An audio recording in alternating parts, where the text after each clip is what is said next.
Back to my dad's channel. Welcome back to my dad's channel. Welcome back to my dad's channel. Morning, good evening, good afternoon. This is Phoenix 198720 here to bring you my latest episode of my Let's Talk About series. And today we are going to talk about my review of the PlayStation game Ghost of Tsushima. I heard the big outcry when Ghost of Tsushima came out, when it originally did, and how awesome this game was. But I wanted to really check it out for myself because a lot of people say certain games are great, and when they say that, I tend to gravitate to them, and sometimes the games for me aren't that great.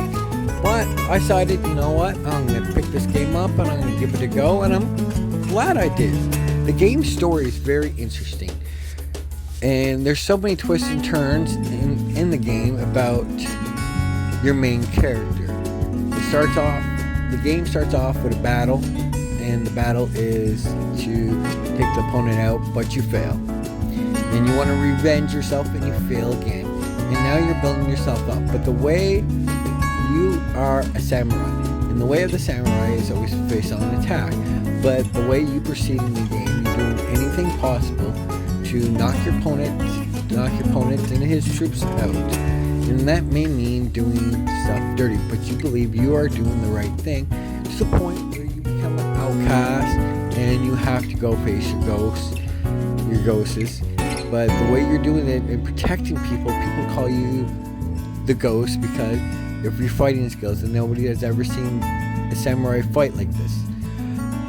Story overall was very good. The graphics, because I played this on the PS5 and it was the PS4 version. The graphics were really well done. I liked the graphics. I like how they did the background. I liked it all, and the music was decent for the game, and it suited the game very well. The controls for the game was very, very basic, so anybody could pick up the game and that didn't have that much video game experience and would really enjoy the game as well. Now, I'm going to go back and talk about the graphics. And the graphics, if you pay really good attention to the detail, you can see how much energy that the game creators and developers put in this to make this game look as well as it did. They didn't fudge the background so they could focus more. They made the entire game from as close to the screen to as far as the screen look like real stuff. And you can see, especially up close, you can see the really great details. And I'm not even going to talk about the details for your main character. I'm going to go about the details. The grass looked real, and how the wind blew, and how the grass moved. Or if you were looking at a river and a lake, how detailed that the lake would be, or the river would be, and stuff inside the river. They made it look really, really well.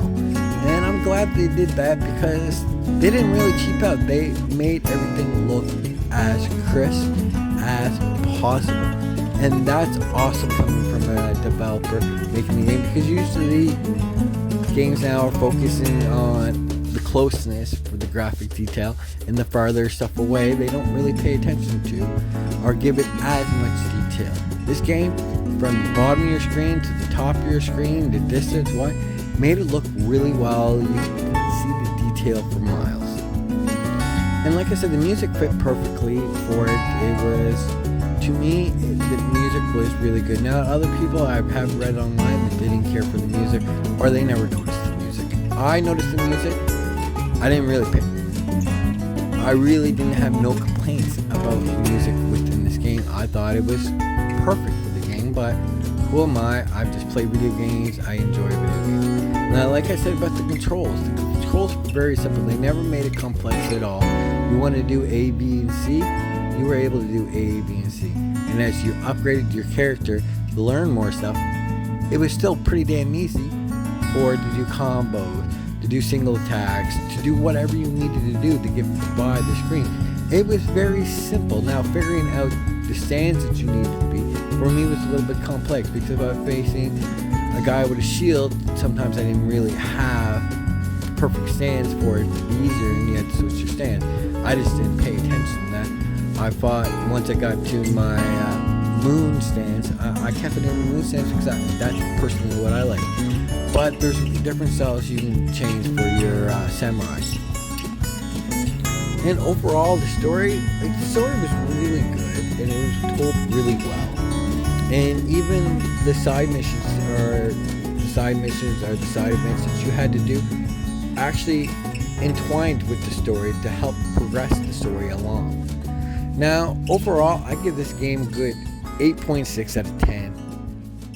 I completed the game. I never played the DLC or anything like that, but I completed the main game and the story after the game, because it does give you a little bit of story just to build character and stuff like that. But overall, like I said, 8.6 out of 10. I really enjoyed the game from start to finish. Unless I was working or my kids were up, as soon as they went to bed, I'd be streaming the game until like 2 o'clock in the morning. So I do about 4 to 5 hour streams on this game because it was really good overall. So if you like these type of RPGs and you don't have it, I recommend you guys go out, get it, brand new, used copy, download it off the off the PlayStation console. But go and join this game. This is a really great game, and I do recommend it to anybody that enjoys these type of games.